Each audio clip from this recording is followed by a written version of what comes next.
কালিমা তেলাওয়াত করেছে কোরআন শরীফ থেকে। আল্লাহ রাব্বুল আলামিন পবিত্র কোরআন শরীফের মধ্যে ঘোষণা দিয়েছেন, ইন্নাল্লাহা ওয়া মালাইকাতাহু ইউসাল্লুনা আলান নবী ইয়া আইয়ুহাল্লাযীনা আমানু সাল্লু আলাইহি ওয়া সাল্লিমু তাসলিমা। আল্লাহ রাব্বুল আলামিন পবিত্র কোরআন শরীফের মধ্যে ঘোষণা দিয়েছেন, নিশ্চয়ই আমি এবং কি আমার ফেরেশতাগণেরা নবীর প্রতি দরুদ সালাম পড়ি। হে বিশ্বাসীগণেরা, তোমরাও নবীর প্রতি বেশি করে দরুদ সালাম পড়ো।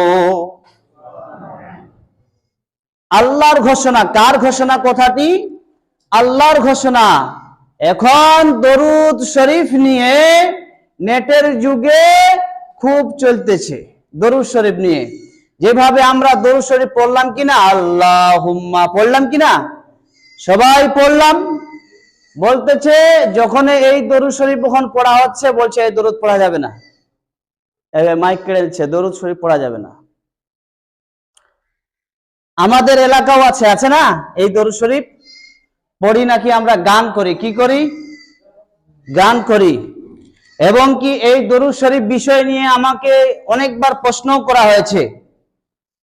একজন ফোন করে বলছে এই দরুদ শরীফ এভাবে বলছে, হাদিস কোরআনে তো আসে না, হাদিস কোরআন তো পড়াশোনা করেনি।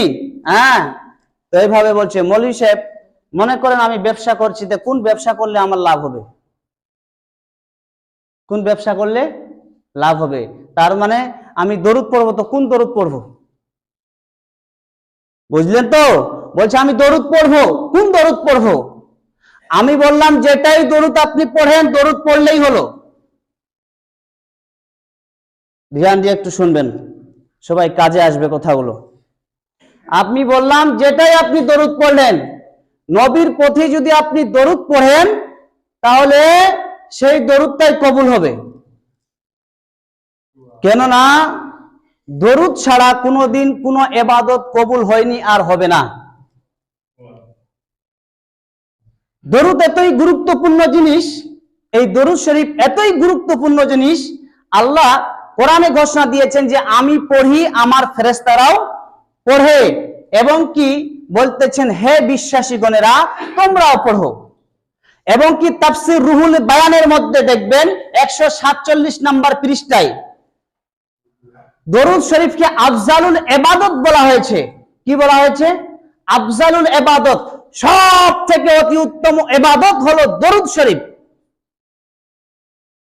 এভাবে ব্যাকরণ করা হয়েছে সেই জায়গায় যে আল্লাহ রাব্বুল আলামিন কোরআনে ঘোষণা দিয়েছেন, বা ওই হাদিসের মধ্যেও আছে কি, যে নিজে দরুদ পড়েন এবং কি ফেরেশতাগণেরাও পড়ে, আর বিশ্বাসীগণদেরকে দরুদ শরীফ পড়ার, দরুদ সালাম পড়ার আদেশ দিয়েছেন। তার মানে বোঝা গেল আল্লাহ নামাজ আমাদের উপরে ফরজ করেছেন। কি করেছেন? কথাটা ধ্যান দিয়ে বুঝবেন। নামাজ ফরজ করেছেন, কিন্তু আল্লাহ নামাজ পড়ে কি হাদিস কোরআনে আমরা কোনোদিন পেয়েছি? আমাদেরকে যাকাত দিতে বলেছেন, আমরা দিই, আল্লাহ দেয় কি? হাদিস কোরআনে পেয়েছি? আমাদেরকে হজ করতে বলেছেন, আমরা হজ করি, আল্লাহ করে কি? হাদিস কোরআনে পাওয়া গেছে?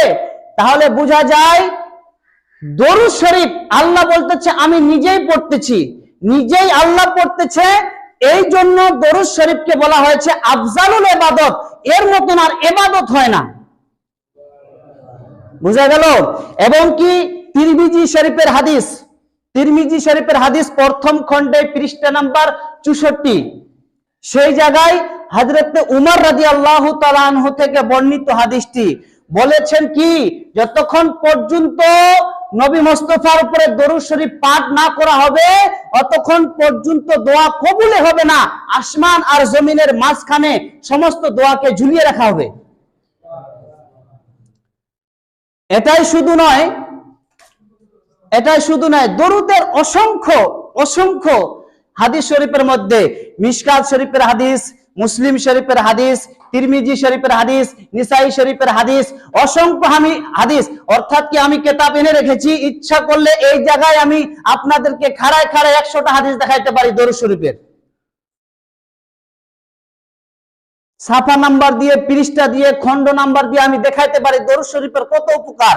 দরুদ শরীফ যেভাবে মিশকাত শরীফের হাদিস 86 এবং কি 86, 87, 88 পৃষ্ঠার মধ্যে দ্বিতীয় খণ্ডে, এবং কি সেম ওই হাদিস আবার তিরমিজির মধ্যে কিভাবে একদিন মসজিদে নববীর মধ্যে আল্লাহু আকবার একজন ব্যক্তি আসলেন, আসার পরে নামাজ পড়লেন, নামাজ পড়ার পরে আল্লাহর নবী সেই মসজিদে নববীর মধ্যে বসেছিলেন, আর সেই ব্যক্তিটা নামাজ পড়ার পরে দুই হাত তুলে দোয়া করলেন। কি করলেন বাবা?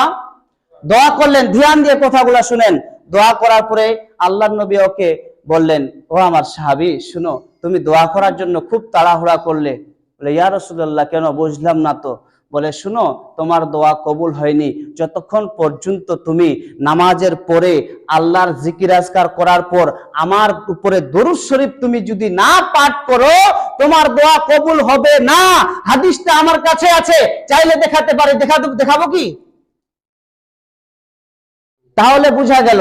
এখন দেখেন আর একটা কথা বলি, এই যে আমরা পড়ি আল্লাহুম্মা সাল্লি আলা, এই যে একটা আছে শয়তান ইয়াসিন নাম, সাউকাতের বেটা ইয়াসিন, বলছে দরুদ পড়াই যাবে না, বেদাত, চিৎকার মারছে আল্লাহুম্মা এইভাবে।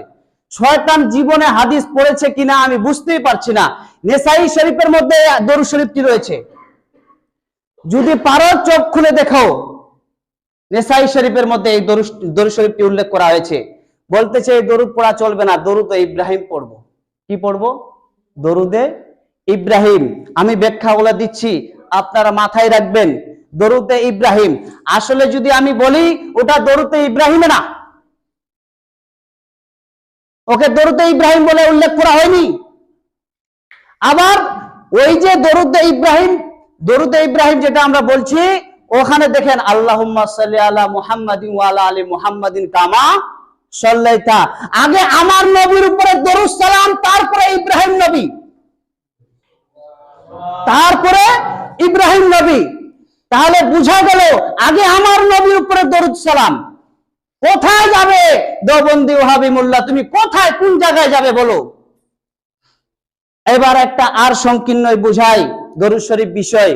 যেমন ইমাম বুখারী শরীফ লিখেছে, ইমাম বুখারী, মুসলিম শরীফ, তিরমিজি শরীফ, আবু দাউদ শরীফ, এবং কি ইবনে মাজাহ শরীফ, নিসাই শরীফ, যত সহিহ হাদিসের মধ্যে যত গ্রন্থ কিতাব রয়েছে, 7টি কিতাব, ওর মধ্যে মুসান্নিফ যারা, লেখক যারা লিখেছে কিতাব, ওরা কিন্তু যখন কিতাব স্টার্ট করেছে সবাই নিজের নিজের দরুদ লিখেছে। তাহলে ওরা কি ভুল লিখে গেছে বাপ? আপনারা বলেন হ্যাঁ না বলেন, ওরা কি ভুল লিখে গেছে? সবাই নিজের কিতাবে নিজে নিজে দরুদ লিখেছে।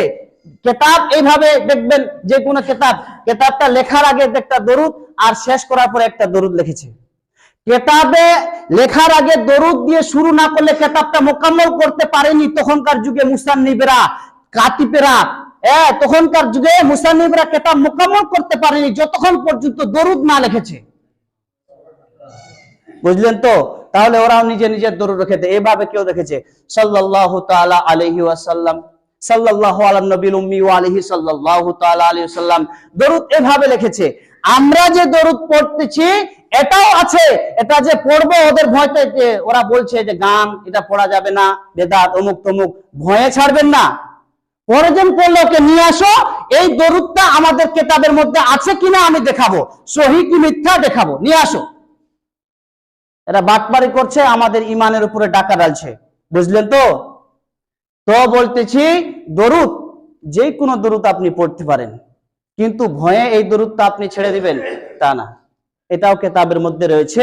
আর দরুদ আপনি যে কোনো দরুদ দিয়ে নবী মুস্তাফাকে খুশি করতে পারেন, কিন্তু একটাই কথা বলি, দরুদ ছাড়া আপনার দোয়া কবুল হবে না। নামাজেও দরুদ আর সালাম, কোরআনের মধ্যে যে আয়াতটা আমি পাঠ করলাম সেখানেও দরুদ আর সালাম, এবং কি যে আমরা পড়ি আল্লাহুম্মা সাল্লি আলা, এখানেও দরুদ আর সালাম। এক কথায় নবী মুস্তাফাকে যতক্ষণ পর্যন্ত তুমি দরুদ সালাম দিয়ে খুশি না করেছো, ততক্ষণ পর্যন্ত তোমার কোনো ইবাদত কাজেই আসবে না। না হলে নিয়ে আসো, যে বলছে বসাও ওকে নিয়ে। এই বাপ বলি আমার, বিভ্রান্তে পড়বেন না। তাই বলতেছিলাম কি দরুদের অনেক অসংখ্য হাদিস রয়েছে, হ্যাঁ, তাই বলতেছিলাম এদের কথা শুনে আপনারা বিভ্রান্তিতে পড়বেন না। একবার দরুদ পড়ি, আল্লাহুম্মা সাইয়্যিদিনা মাওলানা মুহাম্মদ সাইয়্যিদিনা ওয়ালা আলি মাওলানা মুহাম্মদ সাল্লাল্লাহু তাআলা আলাইহি সাল্লাম।